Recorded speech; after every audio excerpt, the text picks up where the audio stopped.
ETF index mutual funds నేర్చుకుని stock మార్కెట్లో రాణించాలనుకుంటున్నారా? వెంటనే ఈ నెంబర్కి కాల్ చేయండి. నమస్తే సుందరామరెడ్డి గారు. నమస్తే సార్.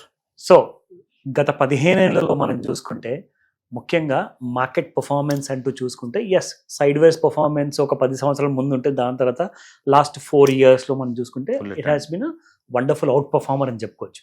సో ఈ గత 15 సంవత్సరాలు చూసుకుంటే ఎగ్జాక్ట్లీ మనకు ఒక కీ సెక్టర్స్ ఏవైతే ఉంటాయో వాళ్ళ మార్కెట్ క్యాప్ కానివ్వండి ఎలా పెరిగింది అండ్ ఏది అసలు టాప్గా నిలిచింది. సో బేసికల్గా అయితే ఇండియాలో ఉన్న ఈ 4500 స్టాక్స్ మొత్తాన్ని ఏదైతే లిస్ట్ అని వాటి మొత్తాన్ని 4 వేలకు మనం క్లాసిఫై చేసుకోవచ్చు అండి బ్రాడ్గా. ఒకటి సైజ్ బేస్డ్గా, అప్పుడు large cap, mid cap, small cap, micro cap ఇలా డివైడ్ చేస్తాం. తర్వాత నెక్స్ట్ వచ్చేసరికల్లేమో స్ట్రాటజీ వైజ్గా, అంటే మళ్ళీ విత్ ఇన్ ఈ స్టాక్స్లోనే momentum wise, quality wise, value wise, low volatility wise ఇలా క్లాసిఫై చేస్తాం. ఈ రెండిట్లో ఉన్న బ్యూటీ ఏంటంటే ఇవన్నీ మల్టీ సెక్టార్ ఇండెక్స్లు, ఒక సెక్టార్ కాదు. అందుకని నీకు సేఫ్టీ సెక్యూరిటీ కావాలి అంటే బెస్ట్ ఏంటంటే ఏదర్ సైజ్ వైజ్గా వెళ్ళండి, లేదంటే స్ట్రాటజీ వైజ్కి వెళ్ళండి. అది సింగిల్ సెక్టార్ కాదు కాబట్టి మీరు ట్రాప్ అయ్యే సంగతి ఉండదు అనమాట. మినిమం గ్యారంటీ లాగా ఉంటుంది long term point of low. ఇండియాలో long term point of low more structural వేలో మనీ మేక్ చేయాలంటే మాత్రం small cap, mid cap, micro cap అవే బెటర్ నీకు. ఓకే, అది 15 years డేటా కనుక చూసుకుంటే ఎక్కువ రిటర్న్స్ వస్తుంది ఇండియా మొత్తం మీద. యావరేజ్ మీద 19.5% మీద మైక్రో క్యాప్ వస్తుందండి. It's surprising. 15 years డేటా మీద మైక్రో క్యాప్ 19. ఈ సంవత్సరం నెంబర్ 1 కూడా అదే ఉంది.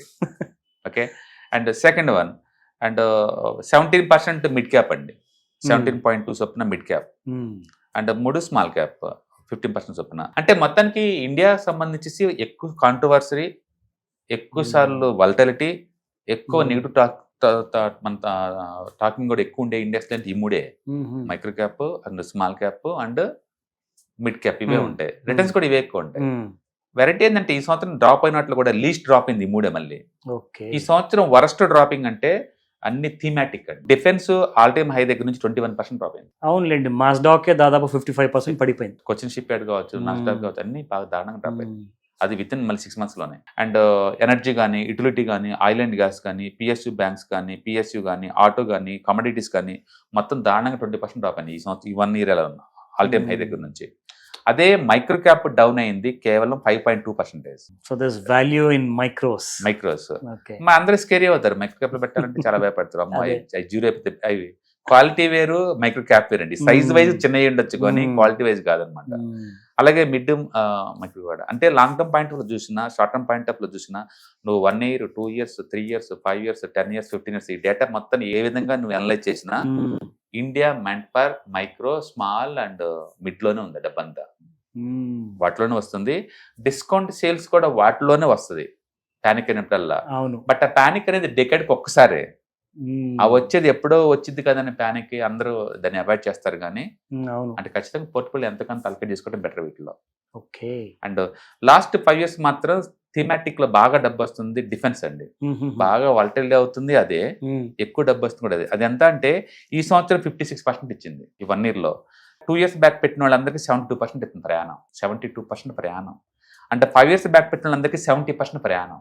5 years బ్యాక్ పెట్టి 70%. ఓకే, అంటే మిగతా వాటి 8తో కంపేర్ సరే నువ్వు అంటే. అందుకని ఏ లెక్క చూసినా సరే ఇవి ఎక్కువ రిటర్న్స్ థీమాటిక్ లో వస్తున్నాయి. బట్ వాలటిలిటీ కూడా టాలరెన్స్ ఉండాలి. అవును, నాకు ఇలా మళ్ళీ ఏది హాట్ అవుతుందో తెలియదు, ఏది డల్ అవుతుందో తెలియదు కదా. నాకు ఇది వద్దు అనుకున్నప్పుడు దాన్ని go for the size wise అనమాట. అందుకని ఎక్కువ మందికి ఏంటంటే రికమెండ్ చేసేది నేను సైజ్ వైజ్ కంటే, ఎందుకంటే పట్టం తక్కువే ఉంటుంది, రీజనబుల్ గా అమౌంట్ బాగా వస్తుంటుంది. ఇలాంటి స్టాక్స్ ఎక్కువ ప్రాబ్లం ఏంటంటే పడిపోయేటప్పుడు నేర్చుకుంది తక్కువ అండ్ భయం ఎక్కువ గుర్తొస్తుంది. సైకలాజికల్ ఫీల్ చాలా ఎక్కువ ఉంటుంది.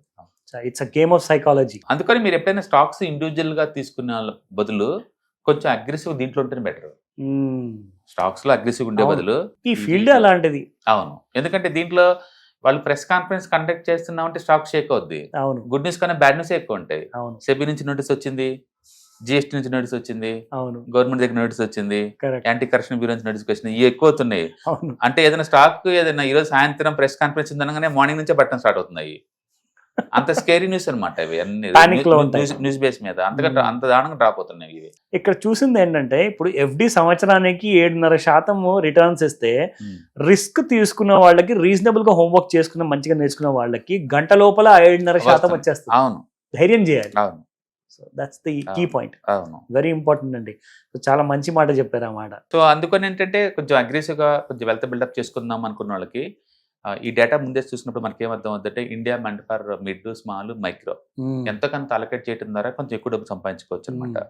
రిస్క్ ఎంటైర్ మార్కెట్లో ఉంది, ఎక్కడ లేదు రిస్క్, నిఫ్టీ మాత్రం లేదు, ఉంది అన్నిట్లో ఉంది, బట్ రీజనబుల్ అమౌంట్ మాత్రం ఉంది ఇక్కడ నుంచి అనమాట. ఇది ఏది అందుకని వెల్త్ క్రియేట్ చేద్దాం అనుకుంటేనేమో ఈక్విటీజులు వెళ్ళండి, వెల్త్ మెయింటైన్ చేద్దాం అనుకుంటేనేమో వీటితో పాటు గోల్డ్, రీట్స్ అండ్ డెట్ లో పెట్టి బ్యాలెన్స్ చేసుకోండి ఈ రిస్క్ ని. అది వెల్త్ మెయింటెనెన్స్ కి. వెల్త్ ప్రొటెక్ట్ చేద్దాం అనుకుంటే డెట్ క్లిప్పండి కంప్లీట్ గా, బ్యాలెన్స్డ్ ఉంటుంది. Yeah complete debt control. అందుకని మీరు ఏ స్టేజ్ లో ఉన్నారు, ఎంత వెల్త్ కావాలి అన్నదాని మీద మీరు పర్సనలైజ్ చేసుకోవాలి తప్ప అందరిని దీంట్లో పెట్టని మనం రికమెండ్ చేయలేము. No, everybody doesn't have risk appetite ఉండాలి, అందరికి సెట్ అవ్వదు. అంటే పర్టికులర్ గా థీమాటిక్ లో అయితే చాలా రిస్క్. ఈ సంవత్సరం మీడియా టూ మచ్ డల్ అయిపోయింది. అవునా? Very true. 23% డౌన్. అంటే ఆ సెక్టర్ లో పెట్టిన నమ్మిన వాళ్ళకి చాలా, ఆ సెక్టర్ లో పెట్టిన వాళ్ళు అసలు ఇంకోసారి మళ్ళీ మార్కెట్ తిరిగి రారు. సో కాబట్టి that's why you need to have a diversified portfolio. అందుకనే సైజ్ వైజ్ గా బ్రాడ్ బేస్డ్ బెటర్, రెండోది strategy wise better. Interesting. Thank you so much అండి. ETFs, index funds and mutual funds. మీరు కనుక స్టాక్ మార్కెట్లో ఎంటర్ అవ్వాలనుకుంటే మార్కెట్లో స్టాక్స్ డైరెక్ట్గా ఇన్వెస్ట్ చేసే బదులు కపుల్ ఆఫ్ స్టాక్స్లో ఇన్వెస్ట్ చేయడం ద్వారా ఏంటంటే ఆటోమేటిక్ రిస్క్ తగ్గించుకోవచ్చు. కాబట్టి మీరు బిగినర్ అయినా లేదా ఎక్స్పీరియన్స్ పర్సన్ అయినా సరే మార్కెట్లో సేఫ్ సెక్యూర్ వేలో లాంగ్ టర్మ్లో సస్టైనబిలిటీ కావాలంటే ఈ ప్రొడక్ట్స్లో ఇన్వెస్ట్ చేయడం ద్వారా దాన్ని సాధ్యం చేసుకోవచ్చు అనమాట.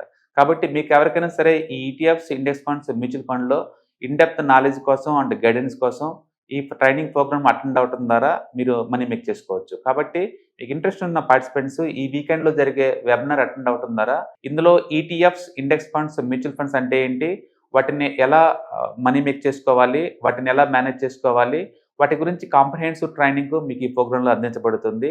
ఈ వీకెండ్లో జరిగే ఈ ప్రోగ్రామ్కి ఎన్రోల్ చేసుకోండి. Thank you.